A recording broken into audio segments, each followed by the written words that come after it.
அப்படின்னா நாய்களுக்கும் மாடுகளுக்கும் எதிர்காலத்தில் இயற்கையோடு இணைந்த மனித வாழ்க்கை 2040க்கு அப்புறம் வருது. அதன் பிறகு நாய்களுக்கும் மாடுகளுக்கும் மனித வாழ்வில் இடம் கிடையாதுன்னு தான் நான் நினைக்கிறேன்.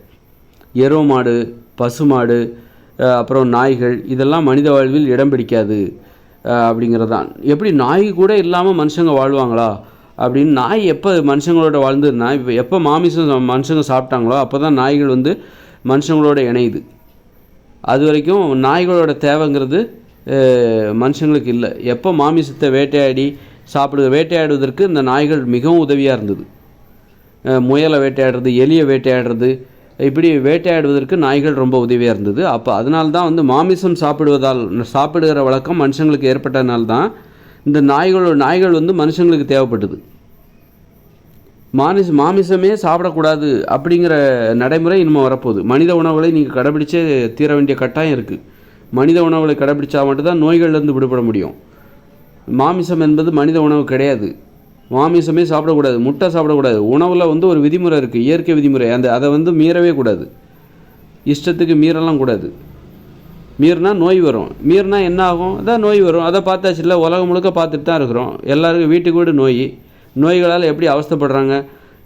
120 வயசு வரைக்கும் வாழ வேண்டிய மனுஷங்க 70 வயசில் செத்து போகிறாங்க. 50 வருஷம் வாழ்க்கை கட்டாயி போகுது.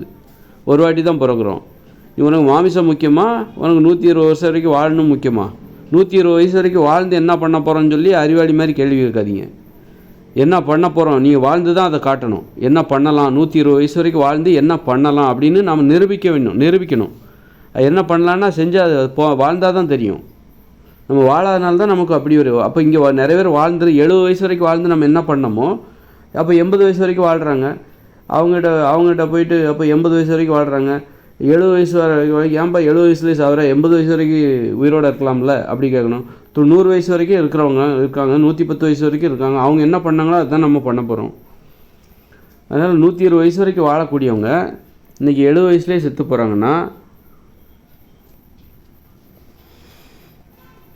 அதுக்கு காரணம் இந்த உணவு முறையில் ஒரு விதிமுறை இல்லாமல் எல்லாத்தையும் சாப்பிட்டது தான் காரணம்.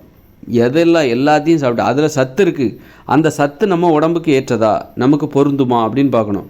இப்போ சத்துங்கிறது எல்லாத்துலேயும் இப்போ மாடு புல்லை திங்குது, மாமிசத்தில் கூட தான் சத்து இருக்குது. ஏன் மாமிசம் சாப்பிடல? ஏன் மீனை சாப்பிடல? மாடு அதுக்கு பல் இருக்குது. ஏன் மாமிசம் ஒரு மீனை கடித்து நல்லா அரைச்சி கூட சாப்பிடத்தான் முடியும். அந்த மாடால் முள் குத்திரும், அதனால் கூட சாப்பிடும். சரி, வேறு எதுவும் முள் இல்லாத வேறு ஏதாவது உயிரினத்தை சாப்பிடலாமே, ஏதாவது மீனோ அல்லது வேறு ஏதோ உயிரினத்தை மாமிசத்தை சாப்பிடலாமே. ஏன் சாப்பிடல அந்த மாடு? ஏன் அதில் சத்து இல்லையா? அதுக்கு தெரியாதா? அந்த மாட்டுக்கு தெரியாதா இந்த மாமிசத்தில் சத்து இருக்குதுன்னு தெரியாதா? ஏன் முட்டையை சாப்பிடல அந்த மாடு? ஏன்னா அதுக்கு ஒரு விதிமுறை இருக்குது. அந்த சத்து இதுக்கு பொருந்தாது. இந்த மாட்டோட இயல்புக்கு அது பொருந்தாது. மாட்டுக்குன்னு ஒரு இயல்பு இருக்குது, மாட்டுக்குன்னு ஒரு தன்மை இருக்குது. அந்த மாட்டுக்கு அது புல்லு தான் ஒத்துக்கொள்ளும். அதுமாதிரி மனித உடம்பு தாவர உண்ணிகள், மனுஷங்க தாவர உண்ணிகள். அசை போட்டு சாப்பிடுது பாருங்கள், அசை போட்டு அரைச்சி சாப்பிடுது பாருங்கள். அந்த தாடைகள் பக்கவாட்டில் அசைந்து உணவை அரைத்து சாப்பிடுவது அனைத்துமே தாவர உண்ணி. அதுவே அப்படி விழுங்குது பாருங்கள், அதெல்லாம் மாமிச உண்ணி. மாமிசத்தை நம்மளால் பச்சையாக சாப்பிட முடியுமா? வாயில் வைக்கவே முடியாது, அருவருப்பாக இருக்கும். ஒரு மீனையோ அல்லது மாமிசத்தையோ வாயில் பச்சையாக வைக்க முடியுமா? வைக்க முடியாது. அதை அவிச்சு அதில் உள்ள தன்மையை மாற்றி மசாலாவெல்லாம் சேர்த்து அது விரும்பத்தகுந்த ஒரு உணவாக மாற்றினால் மட்டும்தான் அதெல்லாம் சாப்பிட முடியும். இப்படி நம்ம மாமிசம் உண்ணி கிடையாது, நாமெல்லாம் மாமிசம் உண்ணக்கூடாது என்பதற்கு நமக்கு அத்தனை வாதங்களும் இருக்குது, ஏற்றுக்கொள்கிற வாதங்கள் இருக்குது. உன்னால் விட முடியல, அதனால் அதை பிடிச்சி வச்சிட்ருக்க. அதனால் மனுஷங்க மாமிசம் சாப்பிடுவதை நிறுத்திவிட்டால் அதன் பிறகு இந்த நாய்களுக்கு அதுக்கப்புறம் என்ன வேலை இருக்குது அப்படின்னு அப்புறம் இப்போ அதுக்கப்புறம் நம்ம நாய்களோட தேவை வேட்டையாடுவதற்காக நாய்கள் மனுஷங்களோட வந்துச்சு. வேட்டையாடுகிற வழக்கம் மனுஷங்களுக்கு எப்போ வந்ததோ அப்போ நாய்களோட தேவையும் மனுஷங்களுக்கு ஏற்பட்டுச்சு. மாமிசம் உண்ணுகிற வழக்கம் ஏற்பட்டதால் தான் இப்போ மனுஷங்க மிருகமாக மாறும்போது தான் ஒரு மிருகத்தோட உதவி தேவை. நாய் ஒரு மிருகம், மாமிச உண்ணி. மனுஷங்க மாமிச உண்ணியாக மாறியதால் தான் ஒரு நாய்களோட உதவி என்பது மனுஷங்களுக்கு தேவைப்பட்டது. நாய் இனத்தோடு தான் சேரும். அப்படிங்கும்போது மனுஷங்க மாமிச உண்ணியாக மாறிட்டாங்க, மிருகமாக மாறிட்டாங்க. அப்போ தான் நாய்களோட உதவி, மிருகமாகிய நாய்களோட உதவி மனுஷங்களுக்கு தேவைப்பட்டது. அதுவே மனுஷங்க தாவர உண்ணியாக இருந்துட்டாங்கன்னா அப்போ மிருகத்துக்கு அங்கே என்ன வேலை? மனுஷங்க விலங்குகளாக விலங்குகள்னால் தாவர உண்ணிகள், மனுஷங்க தாவர உண்ணிகளாக மாறிவிட்டால் அப்புறம் அந்த மிருகமாகி அந்த நாய்க்கு என்ன வேலை கிடையாது. அப்புறம் வந்து வேறு என்ன காரணத்துக்காக அந்த நாய்கள் தேவைப்பட்டது அப்படின்னா, வேட்டையாடுவதற்காக நாய்கள் தேவைப்படுது. அப்புறம் குற்றங்கள் அதிகரிச்சிருச்சு. வீட்டில் திருட்டு, பணம் காசுலாம் சம்பாதிக்க ஆரம்பிச்சிட்டாங்க. தங்க நகைகள், பொருட்கள் இதெல்லாம் வந்து பெருக ஆரம்பிக்கும் போது இந்த தேவைகளை பாதுகாக்கிறதுக்கு வீட்டுக்கு ஒரு நம்பிக்கையான ஒரு ஆள், அதாவது நாய் காவல் தேவைப்பட்டது. அப்போவும் நாய்களோட தேவை இன்னும் அதிகமாகி போகணும். குற்றங்கள் அதிகரிக்கும் போது தான் அப்போது நாய்களோட தேவையும் அதிகரிக்குது. குற்றங்கள் அப்போ மனுஷங்க குற்றங்களே செய்யாத ஒரு உலகத்துக்கு போகிறோன்னு வச்சுக்கோங்க. இயற்கையோட இணைந்த மனித வாழ்க்கை. அங்கே பணம் கிடையாது, தங்க நகைகளுக்கு மதிப்பு கிடையாது, தங்கத்துக்கு மதிப்பு கிடையாது, பணத்துக்கு மதிப்பு கிடையாது. அப்படி ஒரு வாழ்க்கை இனிமேல் வரப்போகுது 2040 அப்புறம். அங்கே பணங்கிற நடைமுறையே கிடையாது. குடிசையில் தான் வசிக்க போகிறாங்க. அப்போ வந்து நீ அந்த நாயை என்னத்துக்கு நம்ம வச்சுருக்க போகிறோம்? என்னத்தை நீ வச்சு நாயை காவலாக வச்சுக்கிறதுக்கு காவலாகவும் வைக்க முடியாது. மனுஷங்க வந்து மாமிசத்தையும் சாப்பிட மாட்டாங்க எதிர்காலத்தில் 2040 அப்புறம் உலகம் முழுக்க. அப்படி இருக்கும்போது அந்த நாய்கள் மனுஷங்கிட்ட இருப்பதற்கான அவசியம் என்ன இருக்குது? நீ கொஞ்சுவதற்கு உனக்கு நாய்கள் தேவையில்லையே, வேறு முயலை கூட கொஞ்சலாம், ஒரு வளர்ப்பு பிராணியாக வச்சுக்கணுமா, இன்னும் ஒரு பறவைகளை கூட கொஞ்சலாம். அதுக்காக நம்ம வந்து நிறைய வளர்த்துக்கிட்டே இருக்க முடியும். நமக்கு அது மட்டுமே வேலை கிடையாது. செல்ல பிராணியாக ஏதாவது ஒன்று வச்சுக்கணும். ஏதாவது மைனாவோ இல்லை ஒரு புறாவோ சிம்பிளாக எளிதாக உணவு குறைவாக தேவைப்படுகிற ஒரு உயிரினத்தை நம்ம செல்லமாக வளர்த்துக்கலாம். நாய்களை தான் வளர்த்துக்கணும் அப்படிங்கிறதுக்கு எந்த காரணமுமே எதிர்காலத்தில் இல்லை. ஏன்னா எதிர்காலத்தில் குற்றங்கள் இல்லாத ஒரு உலகத்துக்கு நம்ம போகிறோம். மாமிசம் உண்ணாத ஒரு உலகத்துக்கு நம்ம போகிறோம். வேட்டையாட வேண்டிய அவசியமே இல்லை. இப்போ வேறு நாய்களை வச்சுக்கிட்டு நம்ம இப்போ வந்து எலியெல்லாம் வேட்டையாடணும், அது பயிர்களுக்கு விவசாயம் பண்ணுறதுக்கு எலிகள் ரொம்ப இடையூறாக இருக்கும். அதையெல்லாம் வேட்டையாடணுன்னா அதுக்கு வந்து பூனை இருக்குது. பூனை பார்த்துக்க போகுது. பூனையை நம்ம வளர்க்க வேண்டிய தேவையில்லை. அது வேட்டையாட ஆரம்பிச்சிட்டாலே பூனை நம்மக்கிட்ட தங்காது. அது பாட்டு வேட்டையாடும், நம்மளையும் அது எதுவும் பண்ணாது. நாயை வச்சு தான் எலியை கட்டுப்படுத்தணுங்கிற அவசியம் இல்லை. அது பூனை பார்த்துக்கும். பூனைக்கு உணவுங்கிறது இந்த எலி தான். நாம் மாமிசம் உண்ணாத போது பூனைக்கு நம்ம எப்படி உணவு கொடுக்க முடியும்? அது மாதிரி நாம் மாமிசம் சாப்பிடாத போது நாய்க்கு மட்டும் நாம் எப்படி மாமிசத்தை சமைச்சு போட முடியும்? அப்போ எதிர்காலத்தில் மனுஷங்க மாமிசம் சாப்பிட மாட்டாங்க அப்படின்னா அந்த நாய்களுக்கு உணவாக நீங்கள் எதைத்தான் கொடுப்பீங்க? தானியங்களையும் சாப்பிட மாட்டாங்க. நெல், கோதுமை, அரிசி இதையும் சாப்பிட மாட்டாங்க மனுஷங்க. இதெல்லாம் நோய்களை தருகிற உணவுகள். அப்படி இருக்கும்போது இந்த நாய்க்கு நீங்கள் எதை உணவாக கொடுப்பீங்க? எதிர்காலத்தில் 2040 அப்புறம் வரப்போகிற இயற்கையோடு இணைந்த மனித வாழ்க்கையில் நாய்க்கு நீங்கள் எதை உணவாக கொடுப்பீங்க? உணவாக கொடுக்குறதுக்கு நம்மகிட்ட அது காய்கறி சாப்பிடுமா, பழத்தை சாப்பிடுமா? பச்சையாக காய்கறி, பழத்தை, வாழைப்பழத்தை சாப்பிடுமா நாய்? அப்படி சாப்பிட்றதா இருந்தால் வேணால் மனுஷங்களோட இருக்கும். அப்படி சாப்பிட முடியாதுன்னா அதால் மனுஷங்க கூட இருக்க முடியாது. மாமிச உண்ணியாக மனுஷங்க இருக்கிறதுனால தான் மனுஷங்க கூட அந்த மாமிச உண்ணியாகி அந்த நாய் சேர்ந்து வாழ்ந்துக்கிட்டு இருக்குது. அப்புறம் இங்கே நிறைய குற்றங்கள் நடக்கிறதுனால தான் அதுலேருந்து நமக்கு ஒரு பாதுகாப்பு தேவை, காவல் தேவை. அப்படிங்கிறனால நாயை வளர்த்துக்கிட்டு இருக்கோம். குற்றங்களே இல்லாத ஒரு உலகம் 2040 அப்புறம் வரப்போகுது. அங்கே வந்து பணம் என்னும் நடைமுறை கிடையாது, தங்கத்துக்கு மதிப்பு கிடையாது. அப்போ அங்கே போய் ஒரு நாய் வந்து எதை பாதுகாக்க போகுது? மனுஷங்க எல்லாருமே வந்து அங்கே நேர்மையாக தான் இருப்பாங்க. அவங்க குற்றங்கள் செய்கிறவர்களாக இருக்க மாட்டாங்க. இயற்கையோடு இணைந்த மனித வாழ்க்கையில் அவர்கள் நல்லவர்களாகத்தான் இருப்பார்கள். திருட வேண்டிய அவசியமும் அவங்களுக்கு இல்லை. அது ஒரு சமத்துவம், ஏற்றத்தாழ்வு இல்லாத ஒரு உலகம் இது. சுயமரியாதை விரும்புகிற மக்கள் வாழுகிற ஒரு உலகம் இது. அறிவுள்ளவர்கள் வாழ்கிற உலகம். அங்கே வந்து குற்றங்களே நடக்காது. அப்படி இருக்கும்போது குற்றங்கள் நடந்தால் அவங்க தான் அதனால் பாதிக்கப்பட போகிறாங்க. அவங்க தலையிலே அவங்க மண்ணாவாரி போட்டுக்கிறாங்கன்னு அர்த்தம். ஏன்னா அங்கெல்லாம் போலீஸு ஒன்றை பாதுகாக்கிறதுக்கு அங்கே போலீஸ் ஸ்டேஷன், நீதிமன்றம்லாம் கிடையாது. நீ யாருக்கும் பயந்துக்கிட்டு, போலீஸுக்கு பயந்துக்கிட்டு நீ குற்றம் பண்ணணுங்கிற அவசியம். உனக்கு நீ வந்து தப்பு பண்ணால் உன் வாழ்க்கை தான் கஷ்டமாக போகுது. அங்கே இப்போ நாம் தப்பு பண்ணால் போலீஸ் பிடிச்சிக்கும், அந்த பயத்தில் நாம் தப்பு பண்ணாமல் இருக்கிறோம். அதுவே வந்து இயற்கையோடு இணைந்த மனித வாழ்க்கையில் போலீஸே கிடையாது. எல்லாருமே போலீஸு, எல்லாருமே இராணுவம். அப்படி இருக்கும்போது எல்லாருக்குமே பயப்படணும். நமக்கும் பயப்படணும். நாம் திருடினா நம்ம வாழ்க்கை, மனித வாழ்க்கை தான் கஷ்டம். ஒரு ஊரில் இருக்கிற 4 பேர் திருடுறாங்கன்னா அந்த ஊரில் உள்ளவங்க எல்லாருமே பாதிக்கப்படுவாங்க. அப்போ திருடாமல் இருந்தால் தான் அந்த ஊரில் உள்ளவங்க நிம்மதியாக வாழ முடியும். திருடுறதுனால திருடங்களோட வாழ்க்கை வந்து திருடுறவங்களும் அந்த ஊரில் வாழ்ந்துட்டு தானே இருக்காங்க. அவங்களுக்கும் நிம்மதியான வாழ்க்கை தேவை தானே.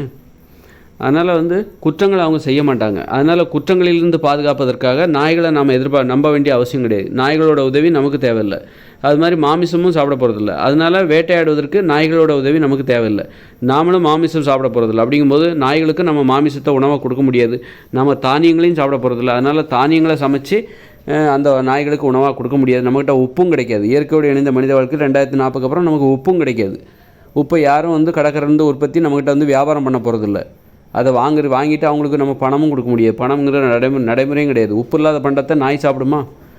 அரிசி சோறு இதெல்லாம் எதையாவது ஒரு நாய்க்கு போட்டு வளர்த்துடலாம், அதையும் சாப்பிடாது.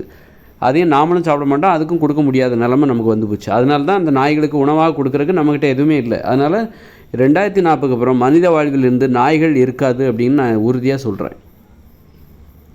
2040 அப்புறம் இயற்கையோடு இணைந்த மனித வாழ்க்கையில் அதன் பிறகு போகிற காலகட்டங்களில் நாய்கள் வந்து மனுஷங்கிட்டேருந்து விடைபெற்று சென்று விடும். அதோட எதிர்காலம் என்னவாக மாறப்போகுது? அது மனுஷங்க கையாலே சாவப்போதா? அதுவும் மனுஷங்களுக்கு எதிராக மாறப்போதா? இல்லை அது தானாகவே உணவை தேடிக்குது அப்படின்னா அது மனுஷங்களையும் வேட்டையாடுறதுக்கு தயங்காது. இன்னொன்று, நாய் கடிச்சதுன்னா அந்த நாய் கடித்து உலகத்தில் 1,00,000 பேர் சாகுறாங்க. அது தெரியுமா உங்களுக்கு? நாய்களுக்காக நாம் கொடுக்குற விலை 1,00,000 பேர். 1,00,000 பேருங்கிறது உலகம் முழுக்க அங்கங்கே செத்துருக்காங்க. இப்போ வந்து நமக்கு மருந்து இருக்குது. ஒரு நாய் கடித்தா ஒரு தடுப்பூசி போட்டுக்கலாம். இயற்கையோடு இணைந்த மனித வாழ்க்கையில் நமக்கு வந்து மருத்துவமனை கிடையாது, அந்த ஆங்கில மருந்துலாம் கிடையாது. அப்படி இருக்கும்போது அந்த நாய் கடிச்சதுன்னா அந்த ரேபிஸ் நோய்ங்கிற தாக்குதலேருந்து நம்ம தப்பிக்கணும்னா நமக்கு நாட்டு மருத்துவத்தில் மருந்து இருக்கா? மூலிகை மருத்துவத்தில் மருந்து இருக்கா? யோசிச்சு பாருங்கள், கிடையாது. அப்படின்னா அப்போ நாய்கள் வந்து நமக்கு இன்னும் ஆபத்தானதாக மாறும். அதனால் நாய்க்கடியிலேருந்து நம்ம தப்பிக்கணும். நாய்கள்கிட்டருந்து முதல்ல நம்ம தப்பிக்கணும். நாய் நமக்கு நன்றி உள்ளது, விசுவாசமானது, நமக்கு நிறைய செய்யுது அப்படின்னு நம்ம நினச்சிட்ருக்கோம். அது நமக்கு நிறைய செய்யுது அப்படின்னு நம்ம உண்மையாக கூட இருக்கலாம். அது வீட்டை பாதுகாக்குது, தெருவில் நாய்கள் குறைக்கிறதுனால திருடங்க அந்த ஏரியாவுக்கு வராமல் இருப்பாங்க. குற்றங்கள் நடைபெறுவதால் நாய்கள் நமக்கு நன்மை தருவதாக தெரிகிறது. குற்றங்கள் நடைபெறுவதால் நாய்கள் நமக்கு நன்மை தருவதாக தெரிகிறது. நாம் மாமிசம் உண்பதால் நாய்களுக்கு நாமளும் உதவி செய்கிறோம். நம்முடைய மாமிச உணவுகளை அவங்ககிட்ட அதுக்கு கொடுக்குறோம், தானிய உணவுகளை அதுக்கு கொடுக்குறோம்.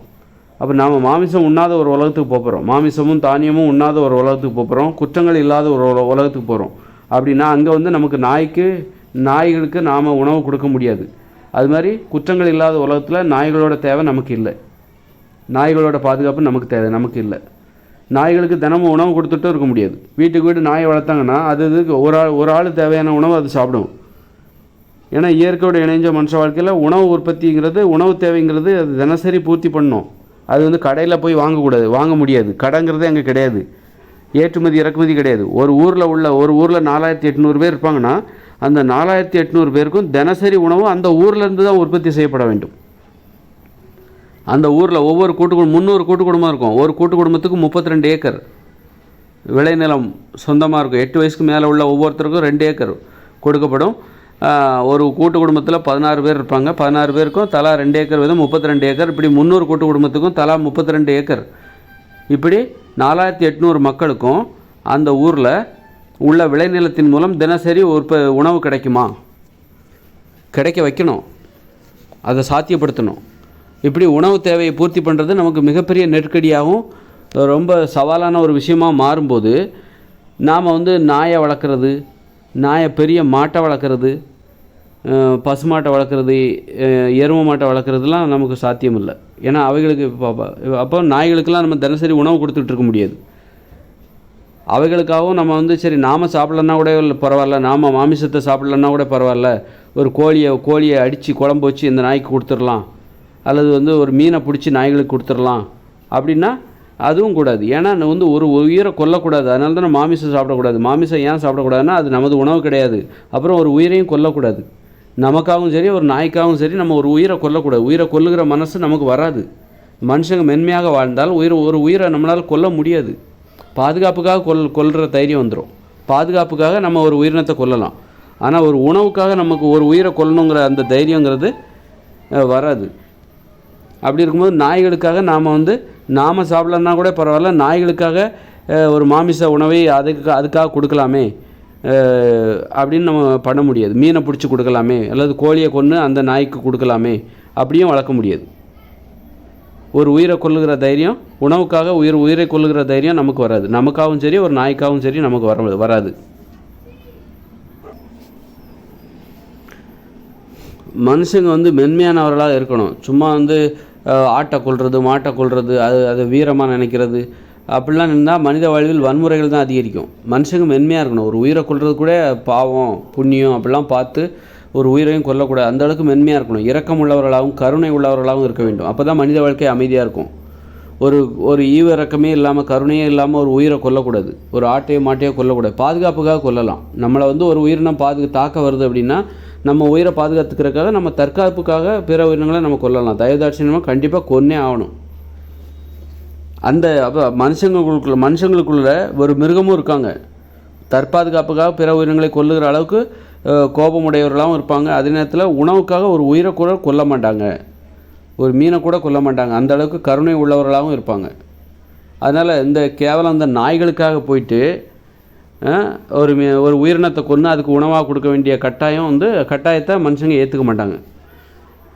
கேவலம் இந்த நாய்களுக்காக போயிட்டு அதுக்கு ஒரு உணவு தேவைப்படுமே, அது ஒரு மாமிச உண்ணியாச்சே, அதுக்கு நம்ம இந்த மீனை பிடிச்சி சமைச்சு அது வேக வச்சு கொடுக்கலாம் அல்லது பச்சையாகவே கொடுக்கலாம் அப்படின்னு சொல்லிட்டு அந்த மாதிரி அவங்க பண்ண மாட்டாங்க. நாய்களுக்காகவும் அந்த ஒரு உயிரை கொல்ல மாட்டாங்க. அது மாதிரி நாயை போயிட்டு வேட்டையாடி அதுக்கு உணவு கொடுக்கலாமே. எலிகளை வேட்டையாடலாம். எலிகள் வந்து நமக்கு இடையூறுகளாக இருக்கக்கூடியவை.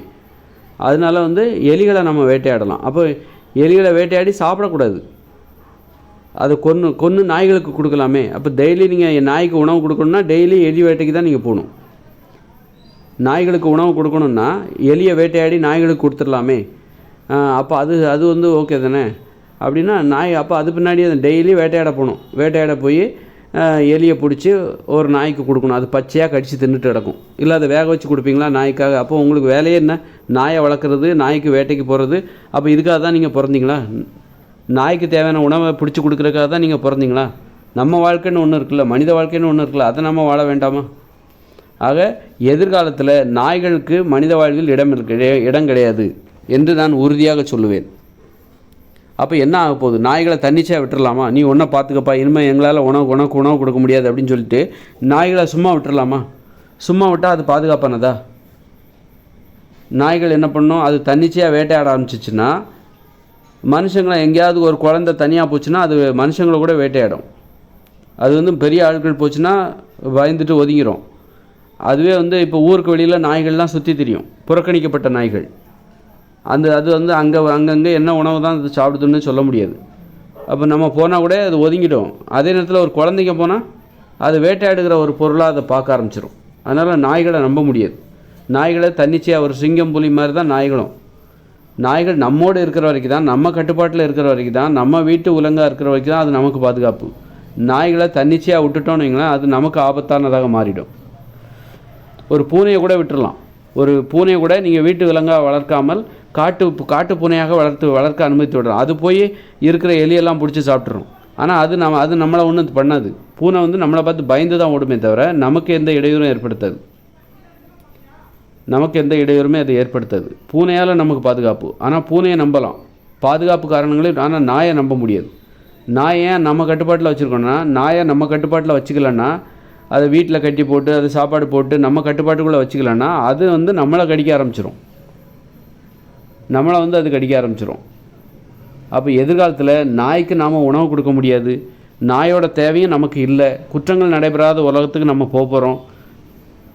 நாம் மாமிசம் சாப்பிட மாட்டோம். குற்றங்கள் இல்லாத ஒரு உலகத்தில் நாய் நமக்கு காவலாக நமக்கு தேவையில்லை. திருட்டு பயம் இல்லை. திருடி அங்கே என்ன திருட போகிறாங்க? இயற்கையோடு இணைந்த மனித வாழ்க்கையில் எல்லாம் குடிசையில் வாழ போகிறாங்க. அங்கே திருடுவதற்கு என்ன இருக்குது? ஒன்றுமே கிடையாது. அப்போ நாய்களோட தேவை காவலுக்காக தான் நம்ம நாயை வளர்க்குறோம். அப்போ நாய்களோட தேவை இயற்கையோடு இணைந்த மனித வாழ்க்கையில் இல்லை. அதுக்காக நம்ம மாமிசமும் கொடுக்க முடியாது. ஏன்னா மாமிசம் நாமளே சாப்பிட மாட்டோம். ஒரு உயிரை உணவுக்காக நம்ம கொல்ல மாட்டோம். அப்படிங்கும்போது நாய்களுக்காக நம்ம உணவு கொடுக்க முடியாது. உணவை வந்து கொடுக்க முடியாது, மாமிசத்தை கொடுக்க முடியாது. அப்புறம் வந்து உணவு தேவைன்னு ஒன்று இருக்குது. தினசரி உணவு தேவை. ஒரு 4800 பேர் வசிக்கிற ஒரு ஊரிலிருந்து அந்த ஊரிலிருந்து உள்ள விளைநிலத்திலேருந்து தினமும் உணவு தேவை. அந்த ஊரில் உள்ள அந்த மக்களுக்கு தேவை. வருடம் முழுக்கும் தேவை. தினசரி உணவு தேவை. அப்படின்னா அந்த ஊர்லேருந்து அப்போ உணவு பற்றாக்குறை என்பது, உணவு தேவை என்பது மிகப்பெரிய சவால். உணவு தேவையை எப்படி பூர்த்தி செய்வது என்பது ஒரு மிகப்பெரிய சவால். தாராளமாக உனக்கு உணவெல்லாம் கிடைக்காது. இயற்கையோடு இணைந்த மனித வாழ்க்கையில் எவ்வளோ தான் வளம் இருந்தாலும் சரி, சீசனில் அந்தந்த சீசனில் தான், அதாவது ஒரு ஊர் ஃபுல்லாக மாமரமாக இருந்தாலும் அது சீசனில் தான் காய்க்க போகுது. அந்த சீசனில் தான் அது காய்க்கும். ஊர் ஃபுல்லாக கொய்யா மரம் இருக்கலாம், ஏராளமான கொய்யா மரம் இருந்தாலும் அந்த சீசனில் தான் கொய்யாப்பழம் காய்க்கும். மரம் நிறையா இருக்குது அப்படிங்கிறனால, தண்ணி நிறையா இருக்குப்பா அப்படிங்கிறனால அது வந்து எல்லா சீசன்லையுமே காய்க்க போகுது? அதனால் உணவு தேவைங்கிறது ரொம்ப ரொம்ப சவால் நிறைந்தது. அதனால் இயற்கையோடு இணைந்த மனித வாழ்க்கையில் இந்த நாய்களை வளர்க்குறதுனால நாய் ஒவ்வொன்றுமே ஒரு மனுஷங்களுக்கு சமானம். மனுஷங்களுக்கு தேவையான உணவை அதுக்கு கொடுத்தாகணும். ஒரு வீட்டுக்கு ஒரு 300 கூட்டு குடும்பங்கள் ஒரு ஊரில் இருக்கும் அப்படின்னா 300 ஒரு கூட்டு குடும்பத்துக்கு ஒரு நாய் வளர்த்தாங்கன்னா 300 நாய்கள் ஒரு ஊரில் இருந்தாங்கன்னா 300 பேருக்கு தேவையான உணவு, தினசரி உணவு அதுக்கு கொடுத்தாகணும். அப்புறம் மனுஷங்களுக்கு தேவையான உணவை எப்படி பூர்த்தி செய்ய போகிறாங்க அப்படிங்கிறதே மிகப்பெரிய சவாலாக இருக்குது அங்கே. அப்படி இருக்கும்போது இந்த நாய்களை கட்டி வளர்த்துக்கிட்டு அதுக்கு தேவையான உணவெல்லாம் தினசரி கொடுக்கறதுங்கிறது வந்து உணவு பற்றாக்குறையை ஏற்படுத்தும். அது ஒரு ஆடம்பர செலவு, தேவையில்லாத ஒரு செலவு. அதனால் நாய்களை வளர்க்கக்கூடாது. வளர்ப்பது உணவு பற்றாக்குறையை ஏற்படுத்தும். இன்றைக்கே பாருங்கள், ஒரு வீட்டில் நாய் வளர்க்குறாங்கன்னா அதுக்கு தினமும் எவ்வளோ உணவு போடுறாங்க தெரியும். தினமும் அதுக்கு ஒரு 100 ரூபா செலவு பண்ணால் தான் நாயை வளர்க்க முடியும். ஒரு மனுஷங்களுக்கு தேவையான உணவு அதுக்கு கொடுத்தாகணும். முட்டையை கலந்து பாலை கலந்து விட்டால் தான் அது சாப்பிடும். அது வெறுமனே இதெல்லாம் சாப்பிடாது. அந்த மாதிரி நாய்கள்லாம் இருக்குது. அந்த மாதிரி உணவு தேவையை சமாளிக்கிற பெரிய பிரச்சனை இயற்கையோடு இணைந்த மனித வாழ்க்கையில் வரப்போகுது. அப்படி இருக்கும்போது நாய்களை வளர்த்துக்கிட்டு அதுக்கு சாப்பாடு போட்டுக்கிட்டு அது வந்து முடியாத ஒரு செயல், மனுஷங்களால் முடியாது. அதனால் மனுஷங்க பெட் அனிமல்ஸ் வளர்ப்பாங்க, வளர்ப்பு பிராணிகளாக வளர்ப்பாங்க. எதை வளர்ப்பாங்கன்னா வயிறு சின்னதாக இருக்கணும், வயிறு சிறியதாக உள்ள வளர்ப்பு பிராணிகள். எல்லா பிராணிகளுமே நம்ம பாசத்தை காட்டினா உணவு கொடுத்தா அது நம்மக்கிட்ட நன்றியோடு இருக்கும். அதுக்காக நாயைத்தான் வளர்க்கணுங்கிற அவசியம் இல்லை. நாய் நமக்கு தேவையில்லை. அது வந்து நமக்கு தொல்லை தான். நாய் நைட்டு தூங்கும்போது குறைச்சிட்டு கிடக்கும், நைட்டு தூங்க முடியாது.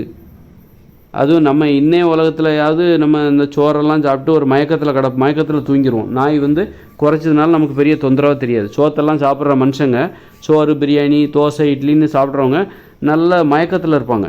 அதனால் நாய் வெளியே என்ன தொந்தரவு இருந்தாலும் சரி, வெளியே ஏதாவது சினிமா பாட்டு, ஏதாவது கோயிலில் திருவிழா பாட்டு, மார்கழி மாதத்தில் கோயிலில் பாட்டு எது போட்டாலும் சரி இவங்க நல்லா குரட்டை விட்டு தூங்குவாங்க. நாய் குறைச்சாலும் சரி குரட்டை விட்டு தூங்குவாங்க. ஆனால் இயற்கையோடு இணைஞ்ச மனுஷ வாழ்க்கையில் அவங்க உணவு முறையே கட்டுப்பாடான உணவு முறை. அந்த சின்னதாக கூட டிஸ்டர்பன்ஸ் இருக்கக்கூடாது, ரொம்ப விழிப்போடு இருப்பாங்க. இந்த மாதிரி மயக்கத்துலலாம் தூக்கத்துக்கு வேறு, தூக்கம் என்பது வேறு, மயக்கம் என்பது வேறு. நம்மலாம் சாப்பிட்றதெல்லாம் போதை உணவை சாப்பிட்டுட்ருக்கோம். போதை உணவை சாப்பிட்றதுனால நமக்கு வருகிறது என்பது தூக்கம் அல்ல, மயக்கம். மயக்கம் வரும்போது நீங்கள் மயக்கத்தில் இருக்கீங்க. நீங்கள் நைட்டு என்ன சாப்பிட்டீங்க? இட்லி பூரி ஏதாவது சாப்பிட்டீங்களா? அப்போ இன்றைக்கி நைட்டு வர்றது தூக்கம் கிடையாது, அது வந்து மயக்கம். அந்த மயக்கத்தில் உங்களுக்கு நாய் குறைச்சா என்ன, வெளியில் பாட்டு போட்ட மார்கழி மாதத்தில் அந்த கோயிலில் பாட்டு போட்டால் என்ன, அந்த மசூதியில் காலையில் எழுந்துச்சி தூக்கத்தை விட தொழுகை மேலானன்னு சொல்லி அவங்க 5 மணிக்கே கத்துனா கூட உங்களுக்கு என்ன, எதுவும் உங்களுக்கு ஒன்றும் பண்ணாது. அல்லது அந்த தேவாலயத்தில் வந்து காலங்காத்தாலே வந்து பாட்டை போட்டு விட்ருவாங்க, அல்லது 6 மணிக்கு போய் பூஜை செய்ய ஆரம்பிச்சிருவாங்க. எதுவுமே உங்களுக்கு ஒன்றுமே ஏன்னா நீங்கள் மயக்கத்தில் இருக்கீங்க. நல்ல நைட்டு நாள் நைட்டு நல்ல வயிறு நிறைய சாப்பிட்டு சோத்தையும் சாப்பிட்டுட்டு தானிய உணவுகள் மாமிச உணவுகளெல்லாம் சாப்பிட்டுட்டு நீங்கள் ஒரு மயக்கத்தில் இருக்கீங்க. வெளியில் என்ன நடந்தால் நீங்கள் ஒரு போதையில் இருக்கீங்க, போதை மயக்கத்தில் இருக்கீங்க. வெளியே என்ன நடந்தாலும். ஆனால் வந்து இயற்கையோடு இணைஞ்ச மனுஷ வாழ்க்கையில் வந்து அவங்க தானியத்தை சாப்பிட மாட்டாங்க, மாமிசத்தை சாப்பிட மாட்டாங்க, காய்கறிகள் கீரைகள் கிழங்குகள் பழங்கள் பருப்புகள் பயிர் வகைகள் மூலிகைகள் தேன் இதைத்தான் சாப்பிடுவாங்க. ரொம்ப விழிப்போடு இருப்பாங்க. சின்னதாக கூட அவங்க ஒரு ஆராய்ச்சியாளர்களாகவும் அறிவுடையவர்களாகவும் இருப்பாங்க. சின்னதாக கூட ஒரு இடையூறு வரக்கூடாது அவங்களுக்கு. நைட்டு தூங்கும்போது இந்த மாதிரி எந்த இடையூறுகளெல்லாம் தவிர்க்க முடியுமோ அதையெல்லாம் தவிர்த்துருவாங்க. அதுதான் நாயெல்லாம் வளர்த்துக்கிட்டு அது பாட்டு குறைச்சிட்டு கிடக்கும். ஒரு மாடு கூட கத்தாது, ஒரு மாடு கூட கத்தாது. ஆனால் நாய் பார்த்திங்கன்னா நைட்டு பார்த்திங்கன்னா எந்நேரம் எப்போ குறைக்குதுன்னு சொல்ல முடியாது. அதனால் நாயை வளர்க்குறது தொல்லை தான் அது. எதிர்காலத்தில் நாய்க்கு மனித வாழ்வில் இடம் கிடையாது என்பதை என்னால் உறுதியாக சொல்ல முடியும். பல்வேறு காரணங்கள், உணவு பற்றாக்குறை, உணவு தேவை, அதுக்காக நிறைய உணவு செலவிடணும். அப்புறம் அதுக்கெல்லாம் மாமிசத்தை கொடுக்க முடியாது நம்மளால், மாமிசம் சாப்பிட மாட்டாங்க மனுஷங்க. எதிர்காலத்தில் குற்றங்கள் நடக்காது, குற்றங்களுக்கு காவலாக நாய்களோட உதவி எதிர்காலத்தில் தேவையில்லை. குற்றங்கள் நடைபெறாத அந்த இயற்கையோடு இணைந்த மனித வாழ்க்கையில் நாய்களோட உதவி அங்கே தேவையில்லை. அதுக்கு மாமிசத்தை நம்மளால் கொடுக்க முடியாது, உணவு பற்றாக்குறை வேறு. நாய்களாலையும் காய்கறிகள் கீரைகள் கிழங்குகளை சாப்பிட முடியாது, பழங்களை சாப்பிட முடியாது. நாய்கள் மாற்றிக்க போகுது. நம்மலாம் மாமிசம் உண்ணுகிற மிருகங்களாக மாறப்போகுது. நம்மலாம் தாவர உண்ணிகள். நாம் எப்போ மாமிச உண்ணிகளாக மாறணுமோ அப்போ தான் நாய்கள் நம்ம கூட வந்துச்சு. அதனால் வந்து எதிர்காலத்தில் நாய்களுக்கு மனித வாழ்வில் இடமில்லை, அதுபோல் மாடுகளுக்கும் மனித வாழ்வில் இடமில்லை. அப்போது நாய்களுக்கு மனித வாழ்வில் இடமில்லை என்றால் அப்போ நாய்களோட நிலைமை என்ன ஆகிறது? இன்னொன்று பிற உயிரினங்களை பாதுகாக்கிறதுக்காக நம்ம இந்த உலகத்துக்கு வரல. நமக்கு எந்த உயிரினம் உதவியாக இருக்கோ அந்த உயிரினத்தை நம்ம பாதுகாத்துப்போம். அது நம்மளை பாதுகாக்கிற மாதிரி தான். நமக்கு உதவியாக இருக்கிற உயிரினத்தை தான் நம்ம பாதுகாப்போம். மனுஷங்களை பற்றி நமக்கு தெரியும், அவங்க எந்த அளவுக்கு பிற உயிரினத்துக்கு பாதுகாப்பு கொடுப்பாங்கன்னு சொல்லிட்டு. நாய்களை கொன்று திங்கிற உலகமும் இங்கே இருக்குது. சைனாவில் நாய்களை கொன்று திங்கிற ஆட்கள் இருக்குது, மனுஷங்க இருக்காங்க. திபெத்தில் பார்த்தா நாய்க்கறி சாப்பிட்றவங்க இருக்காங்க. அது மாதிரி நம்ம மாடை ரொம்ப புனிதமாக வளர்க்குறோம் அப்படின்லாம் பொய் சொல்ல வேண்டிய அவசியம் இல்லை. மாட்டுக்கறி சாப்பிட்றாங்க, மாட்டை லட்சக்கணக்கான மாடை கொன்று குவிச்சிக்கிட்டு இருக்காங்க. அதனால் மனிதர்களுக்கு பிற உயிரினங்களை பற்றின அக்கறை எந்த அளவுக்கு எப்படிப்பட்டதுங்கிறது எல்லாத்துக்குமே தெரியும். மனுஷங்க ரொம்ப கருணை, பிற உயிர்கள் மேல் நேசம் உள்ளவர்கள், பாசம் உள்ளவர்கள், கருணை மிகுந்தவர்கள் அப்படின்னு பொய் சொல்லக்கூடாது. மனுஷங்க எப்படிப்பட்டவங்க, பிற உயிரினங்கள் மீது அவர்களுக்கு இருக்கிற அக்கறைங்கிறது எப்படிப்பட்டதுங்கிறது நல்லாவே தெரியும். அதனால் அதுக்கு ஒரு புது விளக்கம் கொடுத்து அதை புரிய வைக்கணுங்கிற அவசியம் இல்லை. மனுஷங்க தினசரி 1,00,000 மாடுகளாவது தினசரி உலகம் முழுக்க வெட்டி கொண்டுகிட்டு இருக்காங்க. 1,00,000 மாடு போதுமா? 1,00,000 அதை விட அதிகமாக கொண்டு சாப்பிட்டுட்டு இருப்பாங்க. அதனால் பிற உயிரினங்களை எதிர்காலத்தில் அப்போ நாய்களோட நிலைமை என்ன ஆகும் அப்படின்னா, நாய்களை தனியாகவும் விட முடியாது. தனியாக விட்டாக இப்போ சிறுத்தையை கூட சிங்கத்தை கூட நாம் வளர்த்துடலாம். இந்த அரேபியாவில் வளர்ப்பாங்க. அரேபிய பாலைவனத்தில் அந்த கோயத்து அங்கெல்லாம் நல்ல பணம் நிறைய கிடைக்கும். அவங்களுக்கு ஏகப்பட்ட பணமாக பெருமைக்காக வீட்டில் சிங்கம் புலியெல்லாம் வளர்த்துட்ருப்பாங்க. அதனால நம்ம வீர பரம்பரைன்னு நினைப்பு அவங்களுக்கு.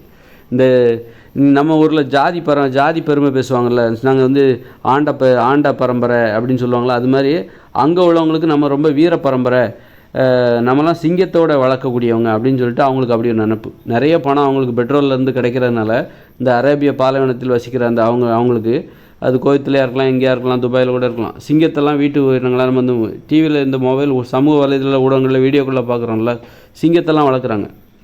அதன் மூலம் அவர்கள் தங்களை ரொம்ப வீர பராக்கிரமசாலிகள் அப்படின்னு காட்டிக்கலாம் அப்படின்னு நினைக்கிறாங்க. அதனால் சிங்கத்துக்கு ஏகப்பட்ட உணவு கொடுத்து அவங்க வளர்த்துக்கிட்டு இருக்காங்க.